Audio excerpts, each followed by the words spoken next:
Assalamualaikum warahmatullahi wabarakatuh. Alhamdulillah, alhamdulillahilladzi hadana li hadza wa ma kunna linahtadiya laula an hadana Allah.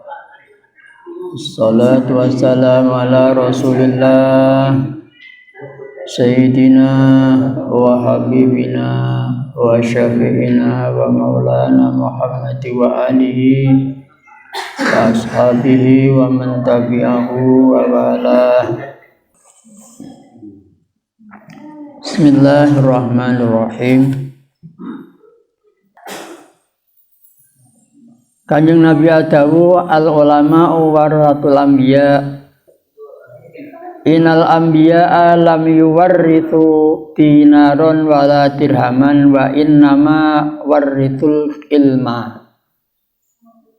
Kata Nabi, ulama adalah pewaris para nabi, para anbiya. Sesungguhnya para anbiya, para nabi tidaklah mewariskan harta, tidaklah mewariskan dinar atau dirham. Bahwasanya para anbiya yang diwariskan oleh mereka al-ilma, ilmu. Para anbiya yang ulama sebagai pewaris yang diwariskan oleh para anbiya, para nabi bukanlah harta, bukanlah dinar, bukanlah dirham. Akan tetapi mereka, para anbiya, para nabi, yang diwariskan oleh mereka adalah ilmu.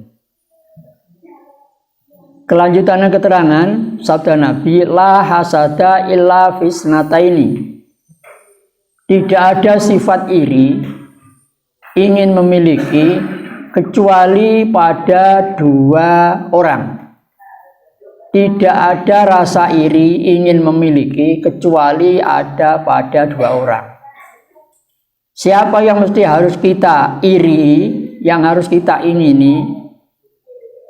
Iri dalam arti ghibtoh. Ingin memiliki seperti yang dimiliki orang lain tapi yang terpuji. Bukan iri hati yang sakit. Sakit hati itu bukan. Tetapi iri di sini maknanya ghibtoh. Keinginan yang terpuji, ingin memiliki, ingin meniru, ingin menyontoh orang yang lebih baik. Dalam hal ini Nabi sebut pertama, rajulun atau hikmata fa huwa yaqdi biha wa yu'allimuha ana al-laili wan nahar. Pertama, yang baik untuk diiri, untuk diingini supaya memiliki, pertama adalah seseorang yang Allah memberikan kepadanya hikmah. Apa hikmah? Hikmah adalah suatu perbuatan yang sesuai dengan kaidah-kaidah fiqhiyah. Suatu perilaku perbuatan yang sesuai dengan kaidah-kaidah fiqhiyah, yakni perbuatan sesuai dengan tuntunan syariat. Orangnya disebut al-hakim, ahli hikmah. Al-hakim adalah predikat julukan orang yang bijak. Siapakah orang yang bijak? Adalah seseorang yang perbuatan perilakunya muwafaqah sesuai dengan kaidah-kaidah fiqhiyah, yakni perilakunya sesuai dengan tuntunan syariat. Ini yang patut untuk diiri, yang patut untuk dicontoh dan ditiru. Iri dalam arti ghibtoh, yakni keinginan yang terpuji, bukan iri hati yang sakit hati. Dengan hikmah itu seseorang itu memutuskan keputusan sesuai dengan kitab, dengan sunnah, dengan akal sempurna, dan mengajarkan hikmah itu malam hari dan siang hari. hikmah yang dimiliki oleh dirinya diajarkan kepada orang lain, mengajak orang lain supaya berlaku yang objektif, supaya berbuat sesuai dengan kitab, dengan sunnah, sesuai dengan akal normal. Inilah yang disebut berbuat yang ma'ruf. Atau dengan bahasa lain, dengan kata lain, al-hakim, ahlu hikmah, yang memiliki hikmah adalah seseorang yang tindakannya, perilakunya selalu muwafaqah, selalu sesuai, selalu cocok dengan tuntunan kitab, tuntunan sunnah, kemudian akal. Dan inilah yang disebut ahlul ma'ruf. Atau dengan bahasa lain, ahlul hikmah atau al-hakim, orang yang bijak, adalah seseorang yang perbuatannya selalu ma'ruf, selalu meninggalkan yang mungkar. Diketahuinya ma'ruf lewat kitab, lewat sunnah, lewat akal, dan diketahui sesuatu itu mungkar karena diingkari oleh kitab, diingkari oleh sunnah, dan diingkari oleh akal. Sekocak tak rasio, tidak rasional, sehingga disebutlah mungkar. Disebut mungkar karena diingkari, bukan ma'ruf karena tidak diterima oleh akal, tidak diterima oleh sunnah, dan tidak diterima oleh kitab. Karena mukhalafah, bertentangan. Sementara yang muwafaqah, yang cocok, yang sesuai dengan tuntunan kitab, dengan tuntunan sunnah, dengan akal, inilah yang disebut ma'ruf. Sehingga al-hakim ini ahlul ma'ruf. Dan tanda alamat seseorang kelak di akhirat menjadi orang yang ahlul ma'ruf, itu di dunianya memang ahlul ma'ruf. Apa kata Nabi? Ahlul ma'ruf fid dunya hum ahlul ma'ruf fil akhirah. Ahlul ma'ruf utawi ahli kebagusan fid dunya ing dalam dunya, hum utawi ahlul ma'ruf fid dunya iku ahlul ma'ruf ahli kebagusan fil akhirati ing dalam akhirat. Orang bagus pada dunya, orang becik pada dunya, bagusan kauring, nyepuraan kauring, ramah kauring, santun kauring, lemah lembut kauring lain. Takut sing kecewaan, takut sing sesela, takut sing pegela, takut sing susah orang. Tentunya mana ahlul ma'ruf? Orang yang macam ini, orang yang baik di dunia dan kelak menjadi ahlul ma'ruf fil akhirah, ahli swarga. Tandanya ahli swarga beritunya orang yang selalu berbuat yang ma'ruf. Sehingga al-ma'ruf kullu ma wafaqal kitab wa sunnata wal aqla. Sianya perkara ma'ruf adalah semua perkara yang muwafaqah, yang sesuai, yang cocok dengan kitab, sesuai dengan sunnah, tidak bertentangan, tidak berlawanan dengan akal. Disebutlah ma'ruf. Sebaliknya, yang bertentangan dengan kitab, yang berlawanan dengan sunnah, yang tidak sesuai dengan akal normal, itulah disebut mungkar. Karena diingkari. Apa maksudnya diingkari? Tidak dikenal. Ma'ruf itu artinya jelas, nyata-nyata jelas, dan menjadi maklum akan kebenarannya yang berbuah maslahat. Semua perintah itu ma'ruf, semua larangan itu mungkar. Ma'ruf berbuah maslahah, mungkar berakibat mafsadat, yakni kerusakan, kebinasaan, kehancuran. Ini akibat daripada mungkar. Tidaklah Allah memerintahkan sesuatu kecuali berbuah maslahah. Tidaklah Allah melarang sesuatu kecuali di situ ada dampak negatif, ada dampak madorot, ada dampak mafsadat, kebinasaan. Ini yang mesti diketahui oleh ahlul ilmi. Karena maklum, karena makruf, jelas, maklum, diterima oleh Al-Quran, diterima oleh sunnah, diterima oleh akal. Sehingga sebaliknya disebut mungkar. Karena diingkari kitab, diingkari oleh sunnah, diingkari oleh akal. Yang diwariskan oleh para nabi adalah ilmu. Dan tidaklah seseorang ingin memiliki, yakni kata-kata ghibthah, pertama hikmah yang diberikan kepada seseorang, dia memutuskan sesuatu sesuai dengan hikmah itu, yakni bijaksana. Mengajarkannya malam hari, siang hari.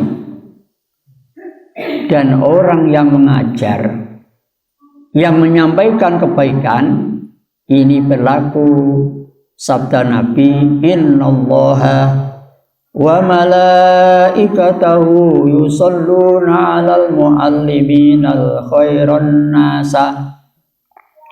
Innallaha satemene Allah wa malaikatahu lan para malaikat Allah iku yusalluna ndonga selawat maca selawat sapa Allah lan para malaikat alal muallimina ing atase pira-pira wong kang mulang al khaira ing kebagusan annasa ing menungso. Sesungguhnya Allah dan para malaikatnya bersolawat atas para pengajar yang mengajarkan kebaikan kepada manusia. Lebih daripada itu, orang yang mengajar dan orang yang belajar sama-sama memperoleh maslahah. Apa kata Nabi? Ta'allamu wa'allimu fa inna ajral alimi wal muta'allimi sawa'un. Qila ya Rasulullah wa ma ajruhuma? Qala mi'atu maghfiratin fid dunya wa mi'atu darajatin fil jannah. Kata Nabi, belajarlah kamu, mengajarlah kamu, karena sesungguhnya pahalanya orang yang mengajar dan yang belajar adalah sama. Rasulullah bertanya, wahai Rasulullah, apakah pahala yang sama orang yang mengajar dan belajar? Jawab Nabi, mi'atu maghfiratin fid dunya wa mi'atu darajatin fil jannah. Pahala yang sama bagi pengajar dan pelajar adalah 100 diampuni dosanya di dunia, 100 ditinggikan derajatnya di surga. Ini berarti keuntungan, kemaslahatan bagi pengajar dan pelajar. Orang yang ngamalai kamen orang yang ngaji. Dapat 200 setiap kali ngaji. 100 sapora dosana dunya, 100 patinggi derajana swarga. Ini keuntungan, kemaslahatan pengajar dan pelajar. Hukum ke boleh sampeyan kapi. Itulah dawuh Kanjeng Nabi, supaya boleh sampeyan kapi tambah semangat, tambah rajin. Sebab setiap kali ngaji Allah aparing ka orang sing ngaji, sing ngamalai ngaji, sing ngajar, sing pelajar oleh 100 sepura dosana, oleh 100 pagi swarga patinggi setiap kali ngaji. Mun sehari 5 kali, ya 5 kali. Nah,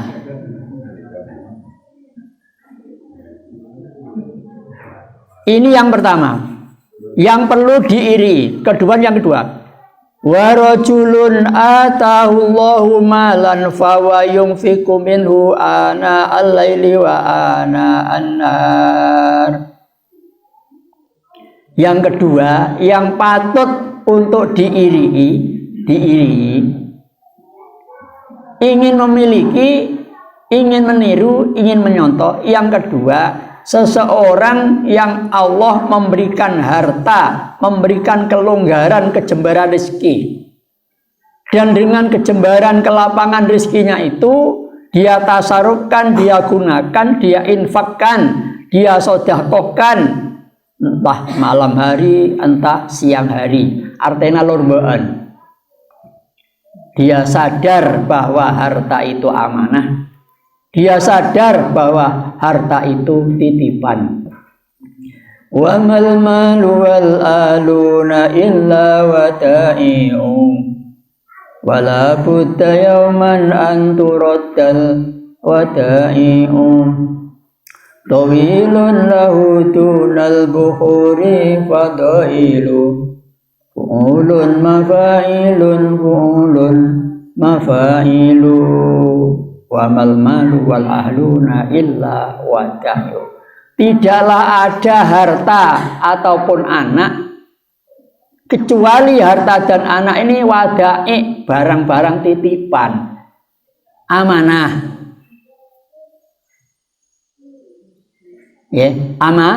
Titipan. Wala budda yauman anturad dal wadai'u. Sudah barang lazim, sudah barang pasti, sudah barang tentu, barang seanyama titipan mesti harus dikembalikan kepada yang punya. Sementara kita cuma diamanati, cuma dititipi, hak pakai bukan hak milik. Hak apa? Harta itu cuma hak pakai. Buktinya apa hak pakai? Ketika mati kudu ganti siandi. Mulai dina suwung umur kudu ganti sana. Adakah hartanya dibawa mati? Adakah anaknya menyertai mati? Atau keluarganya tidak? Wa mal malu wal aluna illa wada'i'u wala budda yawman an turaddal wada'i'u. Beruntunglah seseorang yang oleh Allah diberikan harta, diberi kelapangan rezeki, dia tasarufkan sesuai dengan perintahnya agama untuk sedekah, untuk infak, untuk jariyah dan lain sebagainya. Ditasarufkan hal-hal senyangui dirina. Al-Quran menyatakan laha makasabat walaiha maktasabat. Setiap diri manusia bakal memperoleh manfaat dari apa saja perbuatan positif. Laha makasabat. Setiap diri, setiap individu bakal memperoleh manfaat dari perbuatan positifnya. Wa alaiha maktasabat. Dan setiap individu bakal menanggung akibatnya perbuatan negatif. Nah, di sini ya, penting yang kita memahami potongan ayat ini, laha makasabat wa 'alaiha maktasabat. Setiap diri, setiap individu bakal memperoleh manfaat dari perilaku positifnya. Dan itu perilaku yang jelek, yang negatif bakal menghukum, bakal mengadab, bakal menyiksa pelakunya yang berbuat negatif. Apa positif? Ma'ruf. Apa negatif? Mungkar. Apa positif? Taat. Apa negatif? Maksiat. Ini semuanya diketahui lewat akal yang berilmu. Karena yang kita bahas adalah keutamaan ahlul ilmi.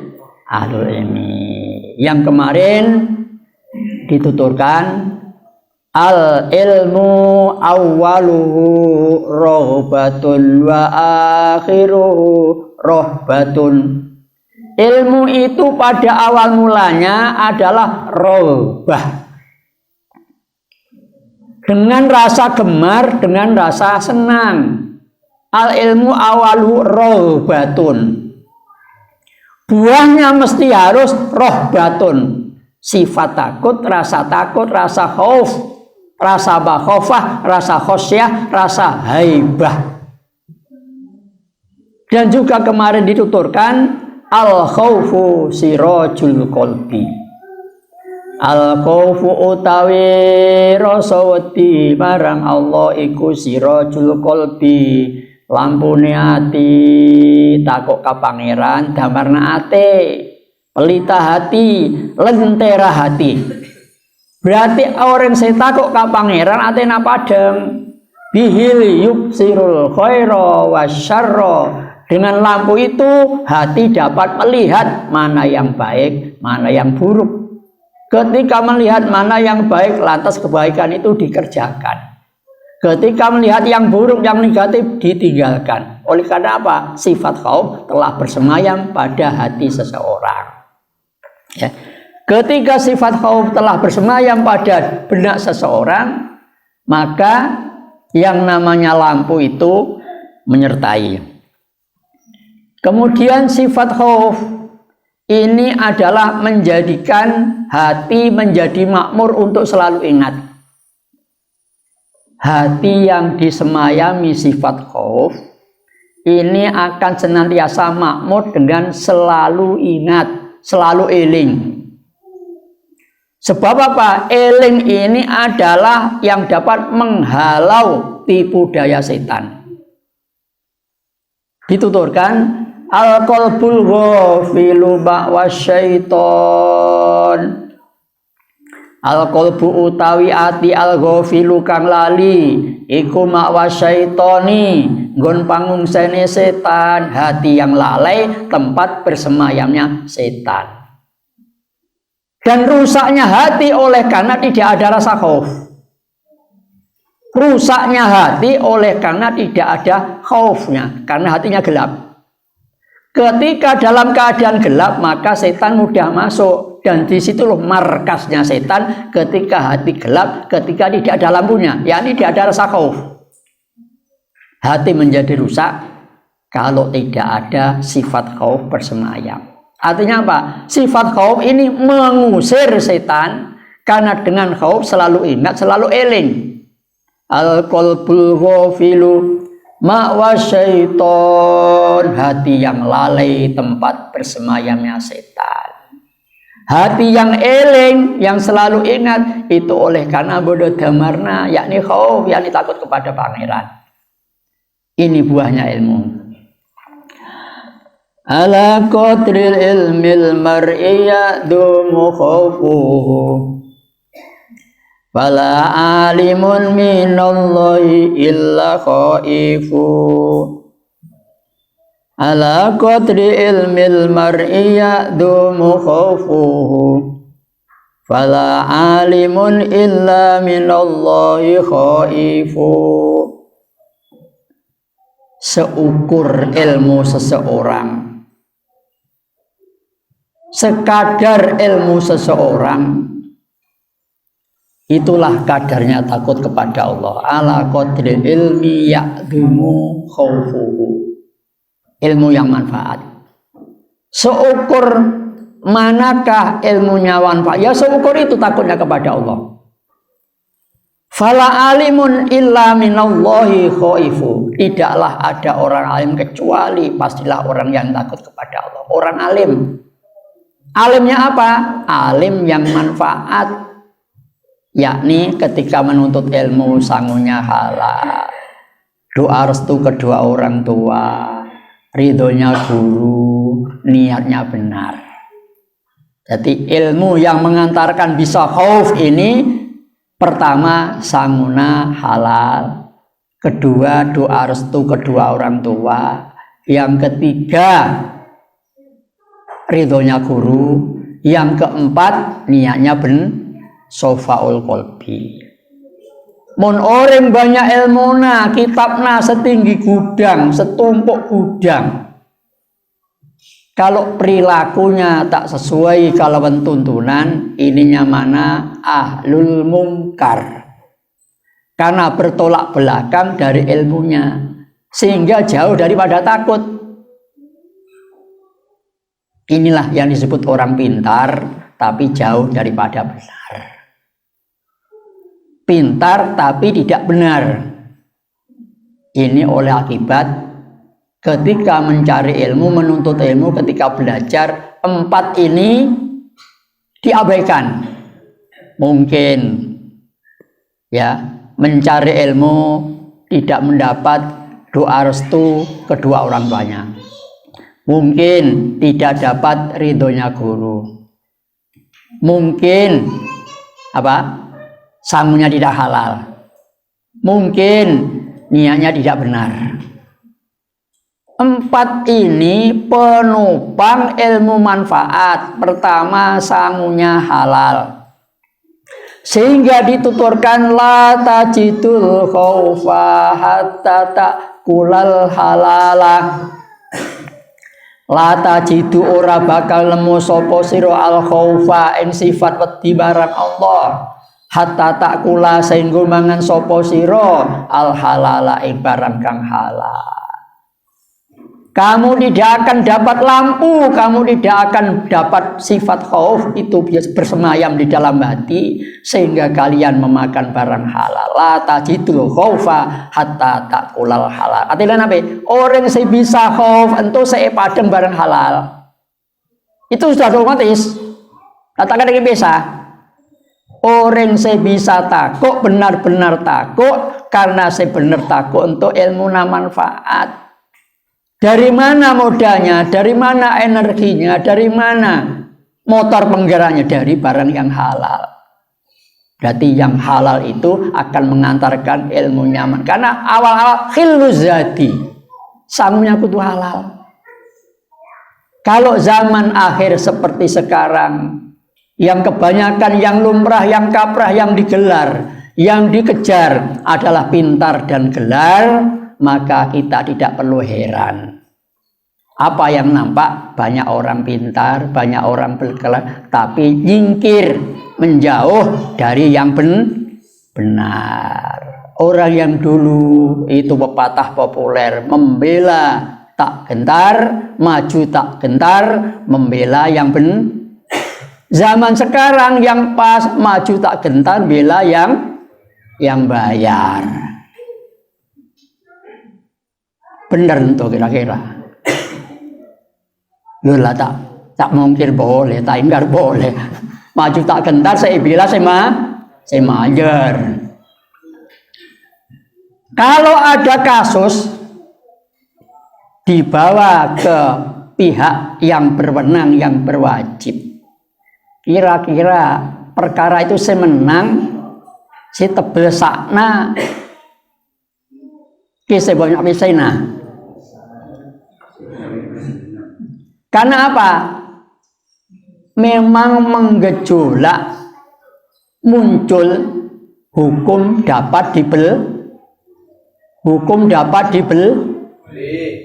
berarti ketika demikian halnya, kalau hukum pandang bulu, maka yang dimenangkan yang banyak bulunya. Yang banyak bulu, siapa yang banyak bulunya? Hah? Kalau hukum pandang bulu, yang dimenangkan yang banyak bulunya. Suatu kisah, ya. Ada 2 ekor kucing. Kucing ada 2. Ya. Kucing ada 2, ada 2-an. Mae tengah jalan nemu roti sakerak. Rayo. Kucing ada 2. Pada mau bodo roti rajo di tengah jalan. Sesetengah tapi tak goncang seberkah. Sesetengahna bekakna manjur. Sing ngoteke dulu kalah kalawan sesetengahna. Sesetengahna yakin ngoteke, tapi setengahna manjur bekakna. Sehingga duluwe kucing sing ngoteke budi-budi. Sing ngoteke dulu-dulu karena kalah manjur, akhirnya kalah berkana manjur. Nah, artinya nemu roti 2 ekor kucing. Ini istilah. Itu ya karikatur sindiran. Kanan muka kanan, mungkin pada laparna. Alasana sesetengana lebih dulu ngotee. Alasana setengana lebih dulu ngalah. Nah, yang mana kan berselisih itu yang mana? Berselisih. Akhirnya dua kucing ingin memiliki, bagaimana caranya? Ini karikatur, ini sindiran ya, bukan letter kucing agora masalah roti nyari hakim. Kemudian dua kucing ini nyari keputusan. Berma seharusnya keputusan si tepat. Akhirnya nyari hakim. Kenapa nyari hakim? Lah, karena terkenal si mirip Minosa senakan kalawan, nah, akhirnya nyari kerah yang dijadikan si kocan gela yang dimenangkan yang banyak bulunya. Ini hukum pandang bulu. Ketika seekor kera dijadikan hakim, ngalak timbangan. Ya, ngalak timbangan. Roti sakerak raja sabek daun timbangan, si setengahna pasangi ukuran berekna. Jadi mana kera saya jadi hakim. Ya.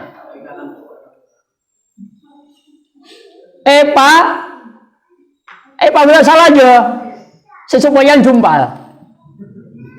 Ya. Ketika berasal aja, nah, Epa berat timbangan roti.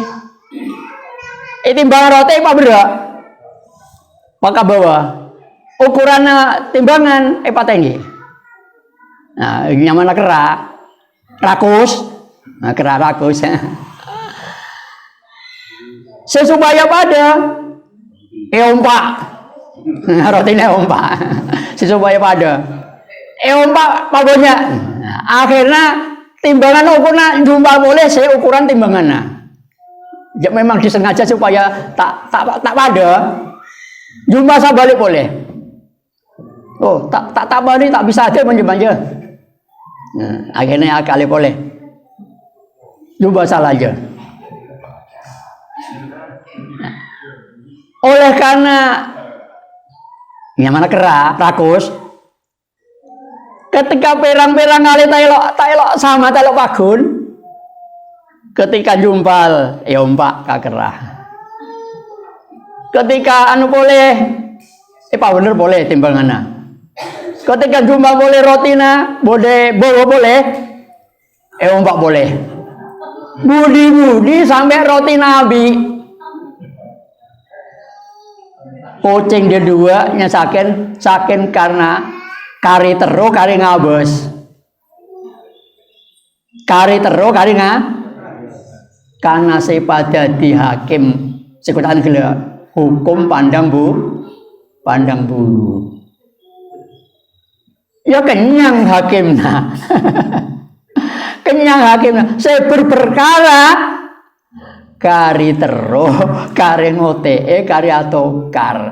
Begitulah gambarannya zaman akhir manakala berperkara soal urusan dunia. Magemuk hakimnya.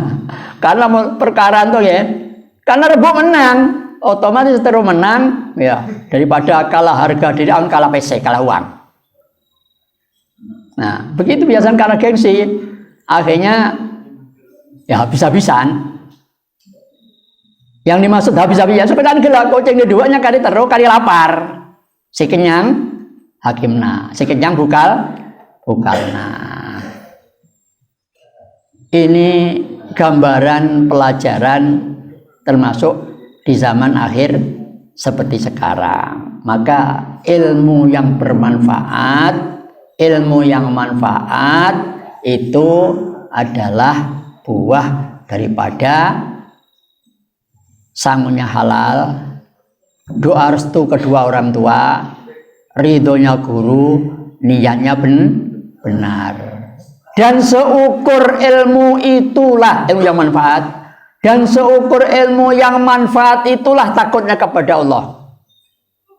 Ala qadril ilmil mar'i ya'dumu khawfuhu wala alimun minallahi illa huwa khaifu. Ala qadril ilmi ya'dumu khawfuhu.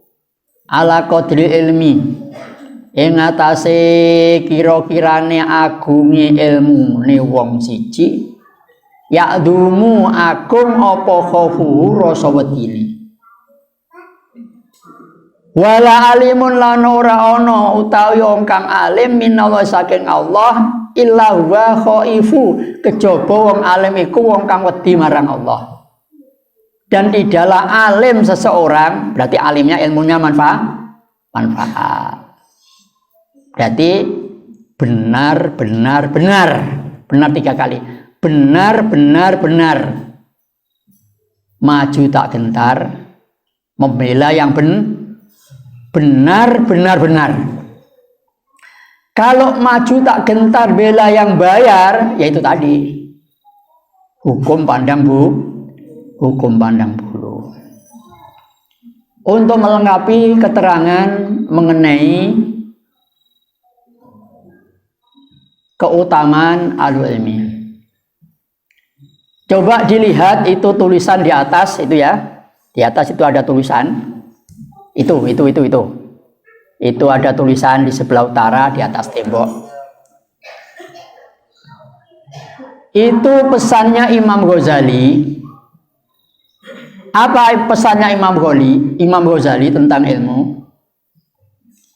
Idza qara'tal ilma aw talaqtahu fayambaghi ayyakuna ilmuka yusliku qalbaka wa yuzaki nafsaka. Itu pesan Imam Ghazali. Idza qara'tal ilma, bila mana kalian mengkaji ilmu, maka seharusnya lah ilmumu itu dapat memperbaiki hatimu dan dapat menyucikan jiwamu. Ya, ini rasa takut kepada Allah. Bila mana kalian mengkaji ilmu, maka seharusnya lah ilmumu itu dapat memperbaiki hatimu dan menyucikan jiwamu. Yang dimaksud adalah sifat khauf, sifat takut kepada Allah. Karena dengan khauf ini hati disemayami lampu, tersinari, terpancari sinar kebenaran. Sehingga yang dibela benar. Benar membela yang benar, tidak gentar.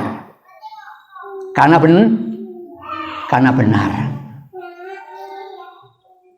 Yang benar itu namanya shodiq, al-haq.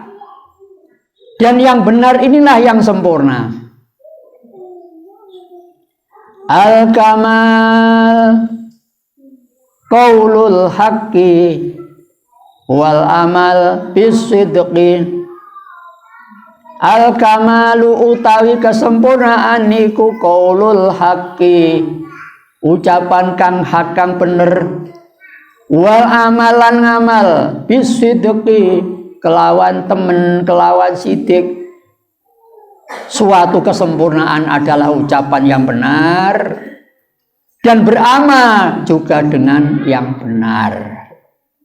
Al-kamal qaulul haqqi wal amal bisidqi, kata Nabi.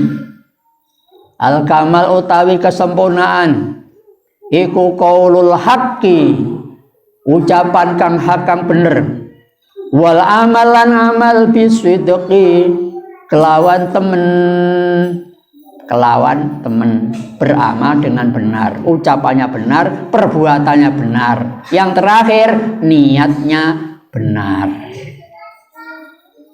Benar 3 kali. Apa yang dimaksud? Ucapannya benar, perbuatannya benar, niatnya benar. Inilah yang disebut ahlus sidqi wal wafa.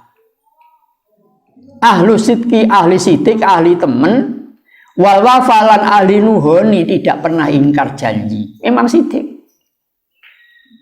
Dan inilah ahli ma'ruf. Dan inilah ahlul ilmi, yang ilmunya benar-benar berbuah rasa takut, yang disebutkan al ilmu awwaluhu rohbatun wa akhiruhu rohbatun. Ilmu awalnya adalah rasa gemar, rasa cinta, rasa senang. Akhir puncak daripada ilmu, buahnya rasa takut.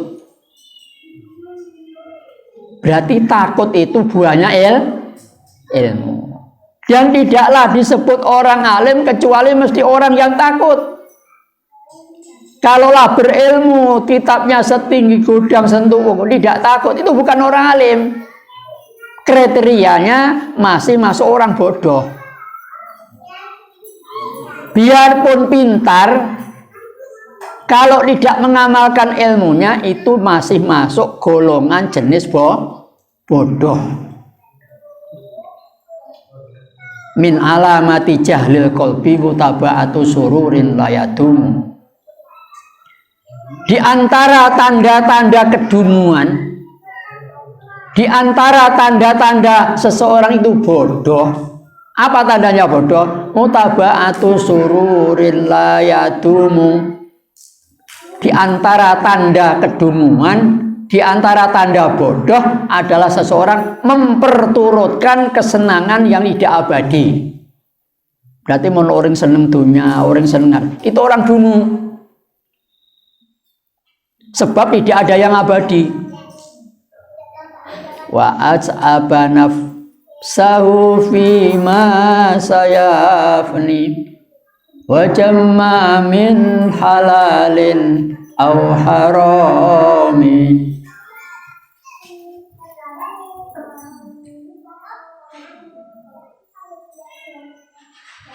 Ini sindiran kepada orang dungu. Sindiran kepada orang bodoh. Memperturutkan kesenangan yang tidak abadi. Apa sindirannya? Nah, sindirannya adalah dia mempersibuk diri, memperrepot diri, waktunya habis tersita hanya untuk mengumpulkan harta. Waktunya habis hanya untuk itu. Wa jam'a min halalin aw haramin. Dia tidak sadar apa yang dia himpun, yang dia kumpulkan, ada kalanya suatu ketika halal, ada suatu ketika haram. Wa jam'a min halalin aw haramin. Ini orang dungu, ini orang bodoh. Sebaliknya kalau orang cerdas, pastilah orientasinya, tujuannya, kiblatnya pasti akhirat. Al-alimus shadiqu kaunuhu zahidan fid dunya mukbilan ala akhiratihi. Orang alim yang sesungguhnya, orang alim yang benar, orang alim yang hakiki, orang alim yang sejati, dia adalah yang zuhud di dunia dan mengkiblatkan dirinya ke akhirat. Berarti tujuannya akhirat. Dan ilmu setelah diperoleh, ilmu samarena ekandi, orang sandi ilmu itu terbagi menjadi tatelung. Ya, coba kita perhatikan. Setelah ilmu diperoleh, mari ngaji, mari belajar, mari mondok, mari sekolah, mari kuliah. Ini nantinya akan terbagi menjadi 3. Orang yang telah memiliki ilmu ini terbagi menjadi 3. Pertama, dzalimun li nafsihi. Yang kedua muqtasidun. Yang ketiga sabiqum bil khairati biidznillah. Seseorang yang telah memperoleh ilmu nantinya akan terbagi menjadi 3. Lah, kita ini nanti masuk nomor berapa? Yang pertama dzalimun li nafsihi. Dzalimun kang ngoyo li nafsihi maring awake dhewe. Ilmu dicari, sekolah, belajar, mondok, kuliah, orientasinya dunia. Ini namanya dzalimun li nafsihi. Banyak kisah pirang-pirang saya mentok kira-kira. Oh, pertanyaan tak kena pilih. Ilmu dicari, orientasinya dunia. Ini namanya dzalimun li nafsi. Ini aturan. Dzalimun li nafsi, muqtasidun. Kemudian sabiqum bil khairati biidznillah. Yang pertama dzalimun li nafsi. Dzalimun nafsi ini orang yang berilmu, pintar, bergelar, orientasinya menumpuk kekayaan. Berarti tujuannya dunia. Yang kedua muqtasidun. Muqtasidun ini siapa? Mereka orang alim, mereka ulama yang orientasinya akhirat. Sehingga orang-orang macam ini dirindukan oleh surga. Orang se gandrung ke akhirat, eka gandrungi swarga. Munsih pertama gila karena gandrungna condongna ka dunya eka gerungin neraka. Si ketiga si terakhir, sabiqum bil khairati biidznillah.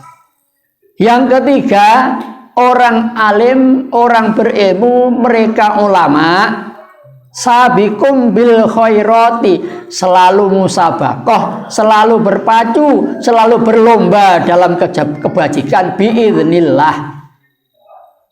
Oleh sebab izin Allah, punya ilmu, dia tasarrufkan ilmunya, dia ajarkan ilmunya, dia gemar mengajar, dia tidak mengabaikan kanan kirinya, senantiasa peduli. Karena selalu bergegas, selalu berpacu, selalu semangat dalam kebajikan. Oleh sebab biidznillah. Sebab izinnya tujuannya Allah. Tujuannya hanya satu, ingin mencapai ridhonya Allah. Yang pertama tujuannya dunia. Yang kedua tujuannya swarga. Si ketiga tujuannya Allah. Kita masuk yang mana? Sekurang-kurangnya nomor 2. Tujuannya akhir. Nape cana makalah tentang hal ento? Tentang teluk ento? Ya, tentang 3 hal itu sebuah makalah matunturkan. Ya, manistaqo ila dunya istaqot ilaihin nar wa manistaqo ilal akhirati istaqot ilaihil jannah wa manistaqo ilal maula istaqo ilaihil maula. Barang siapa rindu gandrung condong dengan dunia, maka orang ini dirindukan oleh neraka. Man istaqo ila dunya istaqot ilaihin nar. Barang siapa gandrung condongnya ke dunia, nanti ondong robohnya kan neraka. Se gandrung, se condong, se rindu ke akhirat. Orang se rindu ke akhirat, gandrung akhirat, condong akhirat, eka kerungi swarga. Sementara saya tertinggi, barang siapa rindu dengan Tuhannya, Tuhan pun rindu kepadanya. Sabiqum bil khairati biidznillah. Mudah-mudahan kita yang dulu-dulunya mungkin nomor 1, sekarang dapat keterangannya bisa meningkat menjauh dari nomor 1 ke nomor 2, dan mudah-mudahan ada kesempatan untuk bisa ke nomor 3. Selalu bergegas, selalu semangat, selalu rajin, selalu antusias kepada berbuat baik biiznillah, dengan izinnya Allah. Mudah-mudahan mari kita berdoa bersama-sama. Mudah-mudahan ilmu yang kita peroleh, ilmu yang manfaat, yang mengantarkan kita khosyatullah, makhofatullah, supaya atena boleh masing-masing itu bodoh damarna, bodoh lampuna, rasa takut kepada Allah. Dengan adanya rasa takut khosfah makhofailah, hati menjadi terang, jelas melihat yang halal, jelas melihat yang haram, jelas melihat yang ma'ruf, jelas melihat yang mungkar. Nedah bareng-bareng boleh sampean kabeh untuk senantiasa ngajak kanan kirina, tetangga kanan kirina, sanak familina untuk ngaji bareng-bareng, untuk nyangui dirimu masing-masing supaya tidak menyesal di kemudian hari, karena kesempatan yang amat baik, yang amat luas bagi mulai sahabat kabi, dan sekaligus yang amat indah, terlebih di bulan Ramadan. Moga-moga mulai sampean kabi senantiasa iparingana istiqomah, moga-moga iparingana husnul khotimah. Amin. Hadanallahu wa iyyakum sawasabil wallahu ala ma naqul wakil.